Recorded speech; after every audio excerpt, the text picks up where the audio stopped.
മന്ത്രി കെ.വി. ഗണേഷ് കുമാറിനെതിരെ ഭാര്യ ബിന്ദു മേനോൻ ഉന്നയിച്ച ആരോപണം ഇപ്പൊ 2 ദിവസമായിട്ട് എനിക്കൊന്ന് സോഷ്യൽ മീഡിയ അല്ല, പൊതുവെ വാർത്തകളിലെല്ലാം അത് തന്നെയാണ്. ഗണേഷ് കുമാറിനെതിരെ ആരോപണത്തിൽ ഇങ്ങനെ ഒളിഞ്ഞും തെളിഞ്ഞും എല്ലാം ചർച്ചകൾ നടന്നുകൊണ്ടിരിക്കുന്നുണ്ട്. അപ്പൊ ഇന്നിപ്പോ വന്ന പുതിയ അപ്ഡേഷൻ എന്ന് പറഞ്ഞു കഴിഞ്ഞാൽ ഭാര്യയോട് മാപ്പ് പറഞ്ഞു. കുടുംബ പ്രശ്നം അവർ കുടുംബത്തിൽ തന്നെ തീർത്തു. ഇനി ഇത് വിവാദമാക്കരുത്, അല്ലെങ്കിൽ ഇനിയും ഇതിന്റെ പേരിൽ കൂടുതൽ ചർച്ചകൾ വേണ്ട എന്ന് ഭാര്യ തന്നെ പറഞ്ഞിട്ടുമുണ്ട്. പക്ഷേ ഇങ്ങനെയൊക്കെ ആണെങ്കിലും പ്രതിപക്ഷത്തിന്റെ ആവശ്യം എന്ന് പറയുന്നത് ഗണേഷ് കുമാർ രാജിവെക്കണം. ഇപ്പൊ രാജിവെച്ചില്ലെങ്കിൽ ഇടതു മുന്നണിയെ അത് പ്രതികൂലമായി ബാധിക്കുമെന്ന് പറയുന്ന ഒരു വിഭാഗവുമുണ്ട്. എന്തായിരിക്കും സംഭവിക്കാൻ പോവാ? നമ്മള് ആദ്യമേ ഇത് പറയാനുള്ള കാര്യം, ഗണേഷ് കുമാറിന്റെ ഭാഗത്തു നിന്ന് ഇതിനു മുമ്പും പ്രശ്നം ഉണ്ടായിട്ടുണ്ട്. അന്ന് ഉമ്മൻചാണ്ടി നേരിട്ട് ഇടപെട്ടിട്ടാണ് ആ പുള്ളിയുടെ മന്ത്രിസ്ഥാനം വരെ കളഞ്ഞത്. അപ്പം കാര്യം ഇദ്ദേഹത്തിന്റെ ഭാര്യയുമായി ഉള്ള യാമിനി തങ്കച്ചി എന്ന് പറഞ്ഞിട്ട് ഇതിനു മുമ്പ് അദ്ദേഹത്തിന്റെ ആദ്യ ഭാര്യയുമായി ബന്ധപ്പെട്ടിട്ട് ഉയർന്നു വന്ന ഒരു വലിയ വിവാദമായിരുന്നു അത്. കുടുംബ പ്രശ്നം. ഈ നമ്മൾ മനസ്സിലാക്കേണ്ട ഒരു കാര്യം, ഗണേഷ് കുമാറിനെതിരായി ഏറ്റവും കൂടുതൽ ഉയർന്നിട്ടുള്ളത് കുടുംബത്തിനകത്തു നിന്നുള്ള പ്രശ്നങ്ങളാണ്. അതിനുശേഷം വേറൊരു കേസ് നമ്മളൊന്ന് ആലോചിച്ച് നോക്കൂ. ഇദ്ദേഹത്തിന്റെ സഹോദരിയുമായി വസ്തു സംബന്ധിച്ചുള്ള പ്രശ്നത്തിൽ ഗണേഷ് കുമാറിനെ ഇവിടെ പ്രതിയാക്കുന്ന രീതി ഉണ്ടായിട്ടുണ്ട്. അപ്പം അങ്ങനെ ഒരു സിവിൽ കേസ്, ഫാമിലി കേസ്, വീണ്ടും ഫാമിലി കേസ്. നേരത്തെ ഒരു വട്ടം ഇതുപോലെ ഒരു KSRTC ബസ്സില് ഒരു കണ്ടക്ടറും ഡ്രൈവറുമായിട്ടുള്ള, അതായത് കണ്ടക്ടർ ലേഡി, ഡ്രൈവർ ആയിട്ടുള്ള ഒരു വേണ്ടാത്തൊരു വഴിവിട്ട ബന്ധം, അതിന്റെ വൈഫിന് ആരോ വീഡിയോ എടുത്ത് അയച്ചു കൊടുത്തു. അവര് വന്നിട്ട് ഗണേഷ് കുമാറിന് ഒരു പരാതി കൊടുത്തു. കാരണം ഇവർക്കെതിരെ നടപടി എടുക്കണമെന്ന് പറഞ്ഞിട്ട് പരാതി കൊടുത്തു. ഈ സംഭവം ഉയർന്നു വന്നപ്പോഴും അത് നേരെ പോയത് ഗണേഷ് കുമാറിലോട്ടാ. ഗണേഷ് കുമാറിന്റെ ആരോടായി പറയുന്നത്, ആരുടെ അടുത്താ പരാതി കൊടുക്കുന്നത് എന്നുള്ള രീതിയിൽ ആ സാധനം അപ്പോഴും ഗണേഷ് കുമാറിന്റെ ഫാമിലി ഇഷ്യൂ പൊങ്ങി വന്നു. ഇപ്പൊ ചേട്ടൻ ഇത് പറഞ്ഞപ്പോ ഞാനത് ആലോചിച്ചു. ഈ സോളാർ വിഷയമായിട്ട് ബന്ധപ്പെട്ട് ആ കേസിലെ പ്രതി ആയിട്ടുള്ള പിന്നീട് അതിജീവിത എന്നുള്ള നിലയിലേക്കൊക്കെ മാറി. കാര്യം ആ കേരളത്തില് അങ്ങനെ ഒട്ടുമിക്ക കോൺഗ്രസ് നേതാക്കന്മാർക്കെതിരെയും ആരോപണം വന്നിരുന്നു. അപ്പോൾ അവരുമായി ബന്ധപ്പെടുത്തിക്കൊണ്ടും ഗണേഷ് കുമാറിന്റെ പേര് വന്നു. ഉമ്മൻചാണ്ടിയുടെ പേര് ഇതിനകത്തേക്ക് വലിച്ചിഴയ്ക്കാൻ വേണ്ടിയിട്ട് ഗണേഷ് കുമാർ തന്നെ പരിശ്രമിച്ചിട്ടാണ് അതൊക്കെ നടന്നത് എന്നടക്കമുള്ള പരാതികളുണ്ട്. അപ്പം നമ്മൾ നോക്കിക്കഴിഞ്ഞാൽ ഗണേഷ് കുമാറിനെതിരായി എപ്പോഴും ഉണ്ടായിട്ടുള്ളത് ഈ കുടുംബവുമായി ബന്ധപ്പെട്ട് കുടുംബത്തിനകത്ത് നിന്നുള്ളവർ ഗണേഷ് കുമാറിനെതിരായിട്ട് പോകുന്നതാണ് നമ്മൾ ഇതുവരെ കണ്ടിട്ടുള്ള അദ്ദേഹത്തിനെതിരെ വന്ന കേസുകൾ. അല്ലാതെ അദ്ദേഹത്തിനെതിരെ ഒരു വിജിലൻസ് കേസ് ഇതുവരെ അങ്ങ് നിലവിലില്ല. അല്ലെങ്കിൽ ഒരു സ്ത്രീയെ പീഡിപ്പിച്ചു, ആ പീഡിപ്പിച്ചതിൽ നിന്ന് ഗർഭം ധരിച്ച ആ സ്ത്രീ പോകുന്ന വഴിക്ക് അല്ലെങ്കിൽ പോയ വഴിക്ക് അവരെ പിന്തുടർന്ന് നിന്ന് കൊല്ലാൻ ഭീഷണിപ്പെടുത്തിയെന്നോ, അതല്ലെങ്കിൽ അവരെ കൊണ്ടുവന്ന് നിർബന്ധിത ഗർഭഛിദ്രത്തിന് വിധേയമാക്കിയെന്നോ തുടങ്ങിയ അങ്ങനെ പരാതികളില്ല. അപ്പോൾ വിജിലൻസ് കേസ്, അഴിമതി കേസുകളെങ്ങും ഗണേഷ് കുമാറിനെതിരായിട്ട് വന്നിട്ടില്ല. അല്ലെങ്കിൽ അദ്ദേഹം ഭരിക്കുന്ന വകുപ്പുകൾക്കുള്ളിൽ അദ്ദേഹം എന്തെങ്കിലും തരത്തിലുള്ള ക്രമക്കേടുകളോ ക്രമവിരുദ്ധതയോ ഒക്കെ കാട്ടി എന്ന് പറഞ്ഞിട്ടൊരു പരാതി അദ്ദേഹത്തിന്റെ പേരിലില്ല. സ്ത്രീ ഏതെങ്കിലും ഒരു പെൺകുട്ടിയെ പീഡിപ്പിച്ചു, ഞാൻ നേരത്തെ പറഞ്ഞ പോലെ അങ്ങനെ ഒരു ഗർഭഛിദ്ര കേസ് അദ്ദേഹത്തിന്റെ പേരിലില്ല. അപ്പം ഇങ്ങനെയുള്ള കാര്യങ്ങളൊന്നും പൊതുവിൽ ഇപ്പം ഗണേഷ് കുമാർ എന്ന് പറയുന്ന ഒരു മന്ത്രിക്കെതിരായി വന്നിട്ടില്ല എന്നുള്ളത് വാസ്തവമാണ്. കുടുംബത്തിൽ നിന്ന് അതേസമയം അദ്ദേഹത്തിനെതിരെ നിരവധി പരാതിയുണ്ട്. അദ്ദേഹത്തിന്റെ അളിയനുമായിട്ട് ഇപ്പൊ അദ്ദേഹം നല്ല ചിട്ടത്തിലല്ല, നല്ല നയത്തിലല്ല. സഹോദരി ഉന്നയിച്ച ഒരു വലിയ ആരോപണം, പിന്നീട് അതിനുശേഷം ആദ്യത്തെ ഭാര്യയിൽ നിന്നുണ്ടായ അടിപിടി കേസ്, അതും ഈ പറയുന്ന പെണ്ണ് വിഷയം തന്നെയാണ്, അതും സ്ത്രീ വിഷയം തന്നെയാണ്. അങ്ങനെ തുടങ്ങി പിന്നീട് ഇപ്പോൾ ഉയർന്നു വന്ന വിവാദവും. എന്നാൽ ഇങ്ങനെ ഒരു വിവാദം വീണ് കിട്ടിയപ്പോൾ ശരിക്കും കോൺഗ്രസ് എന്ന് പറയുന്ന ഒരു ടീം കെ.ബി. ഗണേഷ് കുമാറിനോട് വല്ലാതെ വൈരാഗ്യ ബുദ്ധിയോടുകൂടി തന്നെ മുന്നോട്ട് നിൽക്കുന്ന ആൾക്കാരാണ്. എന്തുകൊണ്ടാണെന്ന് ചോദിച്ചാൽ അവരുടെ മുന്നിൽ നിൽക്കുന്ന ആർ ബാലകൃഷ്ണപിള്ളയ്ക്ക് ശേഷം കെ.ബി. ഗണേഷ് കുമാർ കേരള കോൺഗ്രസിന്റെ തലപ്പത്തേക്ക് വരുമ്പോൾ അദ്ദേഹം ആദ്യം ചെയ്തത് UDF എന്ന് പറയുന്നതിൽ നിന്നും അവരുടെ മുന്നണിയിൽ നിന്നും കേരള കോൺഗ്രസിനെ അടർത്തി മാറ്റി ഇവിടേക്ക് എത്തിക്കുക ചെയ്തത്. അതായത് LDF-ലേക്ക് എത്തിക്കുക ചെയ്തത്. അപ്പൊ UDF വിട്ടു ഇതിലേക്ക് വന്നു. അപ്പൊ പൊതുവിൽ തങ്ങളുടെ മുന്നണി വിട്ടിട്ട് പോയ ഒരു നേതാവിനോട് തോന്നുന്ന അമർഷം കോൺഗ്രസ്സുകാർക്ക് ഇപ്പോൾ ഉണ്ട്. അത് വാസ്തവം തന്നെയാണ്. രണ്ടാമത്തെ കാര്യം, ഉമ്മൻചാണ്ടി എന്ന് പറയുന്ന വ്യക്തിയെ കുടുക്കാൻ വേണ്ടിയിട്ട് കരുക്കൾ നീക്കിയ ഒരാളും അതോടൊപ്പം തന്നെ ആ പ്രതിയെ സ്വാധീനിച്ചുകൊണ്ട് കത്തിനകത്ത് കൂടുതൽ പേജുകൾ എഴുതി ചേർത്തതും ഗണേഷ് കുമാർ ആണ് എന്ന് കോൺഗ്രസ്സുകാർ ധരിക്കുന്നുണ്ട്. അല്ലെങ്കിൽ അങ്ങനെ ഒരു ധാരണ ഇപ്പോഴും പൊതുമണ്ഡലത്തിൽ കിടന്ന് കറങ്ങുന്നുണ്ട്. അപ്പോൾ അദ്ദേഹത്തിന്റെ കുടുംബ പ്രശ്നം ഉണ്ടായപ്പോൾ അതിൽ ഉമ്മൻചാണ്ടി ഇടപെട്ട് പ്രശ്നമുണ്ട്, അതിന് ഹൈബീഡിനൊക്കെ ആരൊക്കെയോ ഇടപെട്ടിട്ടുണ്ടെന്നൊക്കെയാണ് പറയപ്പെടുന്നത്. അപ്പോൾ ഇങ്ങനെ ഈ ഒരു വിഷയം കൂടി ഇങ്ങനെ നിൽക്കുന്ന സാഹചര്യത്തിൽ കോൺഗ്രസ്സുകാരെ സംബന്ധിച്ചിടത്തോളം കെ.വി. ഗണേഷ് കുമാർ നീചനും നിന്ദ്യനും വൃത്തികെട്ടവനുമായ ഒരു മന്ത്രിയാണ്. ഇതാണ് ഇപ്പം നിലവിലുള്ള ഒരു അവസ്ഥ. ഇതിൽ രസം എന്ന് പറഞ്ഞു കഴിഞ്ഞാല് ഗണേഷ് കുമാർ ഈ ഒരു കേസിൽ അകപ്പെട്ട് കഴിഞ്ഞപ്പോൾ തലപൊക്കി വന്ന വേറൊരാളാണ്, രാഹുൽ മാങ്കൂട്ടത്തിലാണ്. അപ്പൊ രാഹുൽ മാങ്കൂട്ടം ഇപ്പൊ ഷൈനിങ് സ്റ്റാർ ആയി. പുള്ളി കുറിയൊക്കെ തൊട്ടിട്ട് വന്ന് നിന്നുകൊണ്ടങ്ങ് സംസാരിക്കുകയാണ്. ഇവിടെ പല മാധ്യമപ്രവർത്തകരും നിങ്ങൾക്ക് എന്താണ് ധാർമ്മികത ഇക്കാര്യത്തിൽ പറയാനുള്ളത്?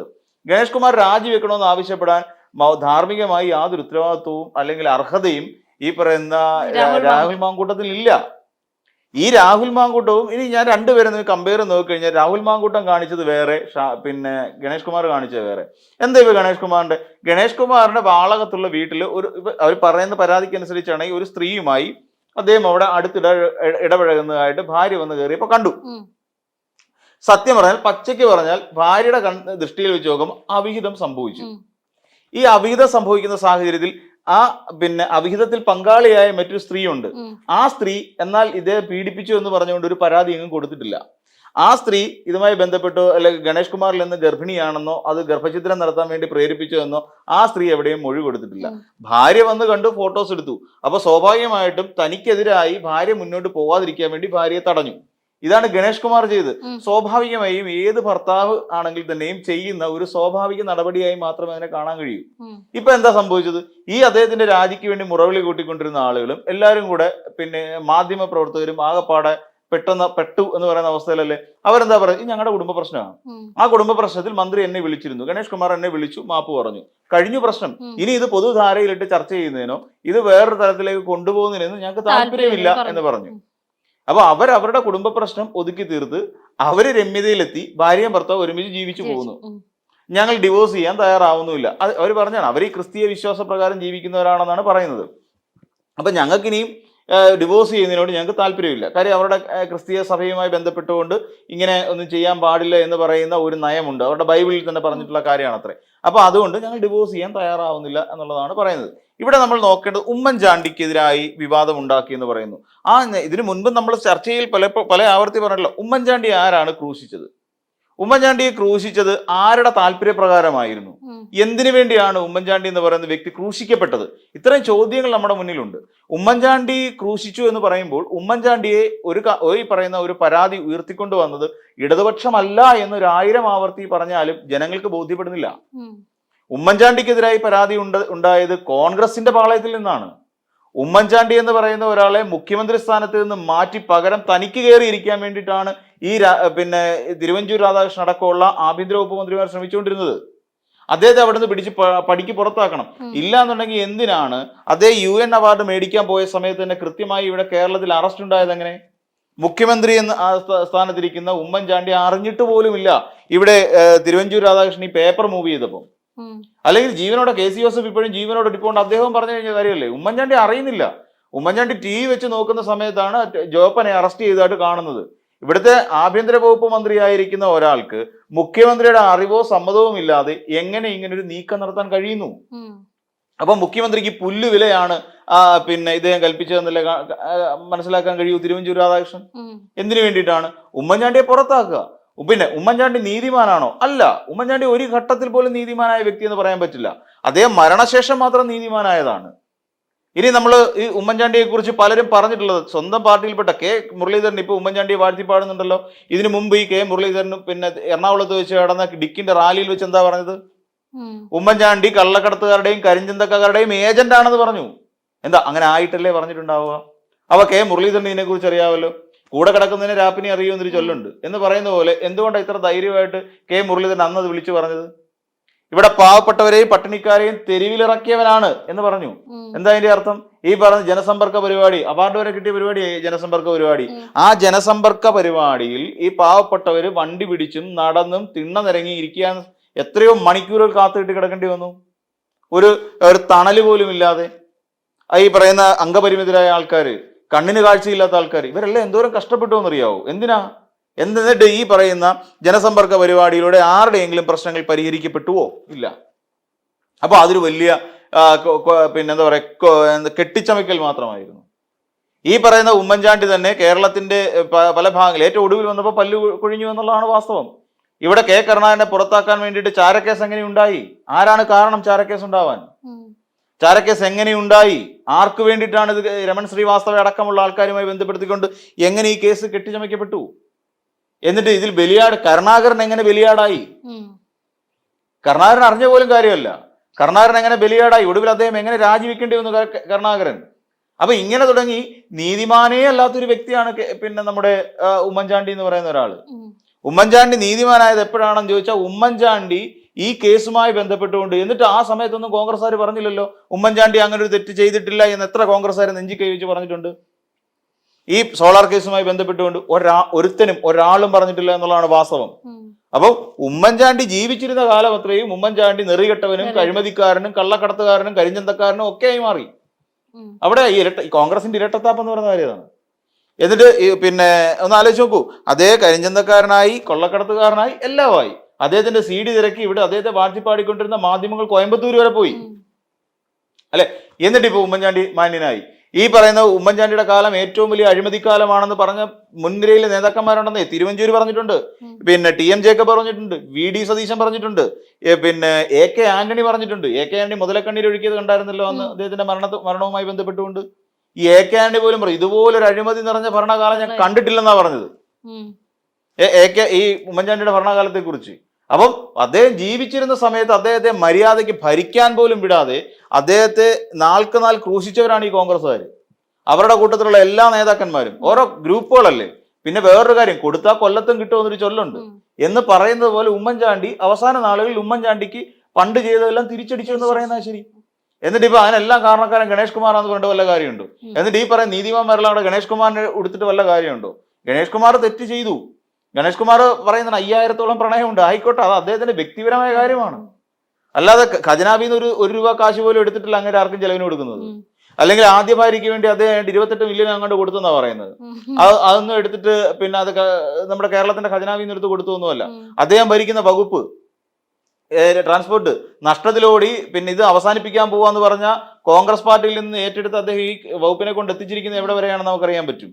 അപ്പം അദ്ദേഹം ഏറ്റെടുത്തിട്ടുള്ള വകുപ്പിനെ കുറിച്ച് അത് ആർക്കും യാതൊരു ആക്ഷേപം ഉന്നയിക്കാനില്ല. ഇതൊരു കുടുംബ പ്രശ്നമാണ്.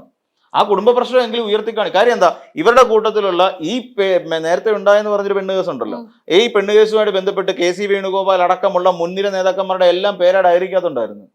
ആ കത്ത് നമുക്കറിയാമല്ലോ, പുല്ലൂരും അവിടെ ഇവിടെയൊക്കെ വെച്ച് പത്രസമ്മേളനം വിളിക്കുന്ന സമയത്ത് നമ്മുടെ കത്ത് കിട്ടുന്നതല്ലേ, കത്തിന്റെ കോപ്പി നമുക്ക് കിട്ടുമല്ലോ. അപ്പൊ ആ കിട്ടുന്ന സമയത്ത് അത് വായിച്ചു നോക്കിയാൽ അങ്ങനെ ആയിരുന്നെങ്കിൽ കേരളത്തിലെ ഒരു കോൺഗ്രസ്സുകാരൻ ഇന്ന് പുറത്ത് തലയുയർത്തി നടക്കത്തില്ലായിരുന്നു. ആ കേസിൽ നിന്ന് എല്ലാവരുടെയും പേരിൽ എടുത്തിരുന്നെങ്കിൽ എത്രയധികം ആൾക്കാരാ. അത് ഞാൻ പറയുന്നില്ല എങ്കിൽ തന്നെ പിന്നെ അതുപോലെയുള്ള അവസ്ഥയാണ് ഇന്ന്. കേരളത്തിലെ കോൺഗ്രസ് പാർട്ടി ഉണ്ടാവില്ലായിരുന്നു. അപ്പൊ ഇത് ശരിക്കും പറഞ്ഞു കഴിഞ്ഞാൽ ഇതിപ്പം എങ്ങനെയെങ്കിലും KB ഗണേഷ് കുമാറിനെ വീഴ്ത്തണം, അതിനുവേണ്ടി മാത്രമാണ്. ഇനിയിപ്പോ കാര്യം എന്താ, ഈ ഇടതുപക്ഷ മന്ത്രിസഭയിലെ ഒരാള് പെണ്ണ് കേസിൽപ്പെട്ട് അകത്ത് പോയി. അപ്പൊ അങ്ങനെ തെരഞ്ഞെടുപ്പ് അടുത്ത സമയത്ത് പിന്നെ അതിന് വലിയ ഇമ്പാക്ട് ഉണ്ടാക്കാൻ നോക്കിയതാണ്. പക്ഷെ ഭാര്യ ഈ പറയുന്ന പിന്നെ എന്താ ബിന്ദു മേനോൻ അവർ ഒറ്റയടിക്ക് സംഭവം ക്ലിയർ ആക്കി എന്നുള്ളതാണ് അതിനകത്തിലെ വാസ്തവം. ഇതിനകത്ത് മുഖ്യമന്ത്രി മറുപടി വരേണ്ട ആവശ്യമൊന്നുമില്ല.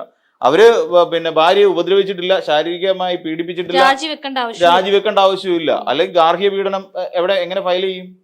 അവരെ ഉപദ്രവിച്ചിട്ടില്ല, അവര് ഹോസ്പിറ്റലൈസ്ഡ് ആയിട്ടില്ല. അങ്ങനെ അവരുടെ പിന്നെ ഒരു കേസ് ഫയൽ ചെയ്യണ്ടേ? ഇപ്പൊ ഗാർഹിക പീഡനം കേസ് ഫയൽ ചെയ്യണമെന്നുണ്ടെങ്കിൽ അവർ അഡ്മിറ്റ് ആയി, അവർക്ക് ശരീരത്തിൽ എന്തൊക്കെ പാടുകളുണ്ട്, KB ഗണേഷ് കുമാർ എടുത്തിട്ട് മർദ്ദിച്ചു എന്ന് പറയുന്ന കേസുകളും വല്ലതും ഉണ്ടോ? ഇല്ല, അതൊന്നുമില്ല. എങ്ങനെ ഗാർഹിക പീഡനം പോലും എങ്ങനെ സ്റ്റാൻഡ് ചെയ്യും? അപ്പൊ ഇതാണ് പ്രശ്നം. ഇത് ഇങ്ങനെ ഒരു പരാതി ഉയർന്നു വന്നു, ശ്രീലേഖയുടെ കയ്യിലാണ് കിട്ടിയത്, ശ്രീലേഖ വിളിച്ചു എന്ന് പറയുന്നു. അപ്പൊ ശ്രീലേഖ ഇതിനെ പൊളിറ്റിക്കലൈസ് ചെയ്തു. ഇത് കുറച്ച് ദിവസമായിട്ട് ഈ സാമൂഹ്യ മാധ്യമങ്ങളിൽ കിടന്ന് കറങ്ങിയാണ് ഇയാൾക്കെതിരെ പീഡന കേസ് എന്ന് പറഞ്ഞിട്ട്. പീഡന കേസൊന്നും ഇല്ല. അത് പിന്നെ ഈ പറയുന്ന അയാളുടെ അവിഹിത ബന്ധം പുലർത്തി എന്ന് പറയുന്ന ഒരു സ്ത്രീ ആരാണ്, എന്താണ്, ഏതാണ്, അവർക്കൊരു പരാതി പോലും ഇല്ലാത്ത അവസ്ഥയാണ്. പിന്നെ എന്താണ് പ്രശ്നം? എന്തെങ്കിലും ആയിക്കൊണ്ട് പോട്ടെന്ന് വിചാരിച്ച പോലെ. ഇനിയിപ്പോ അല്ലാതെ ഇനിയിപ്പം രാജി എന്ന് പറഞ്ഞിട്ടൊന്നും ഒരു കാര്യമൊന്നുമില്ല.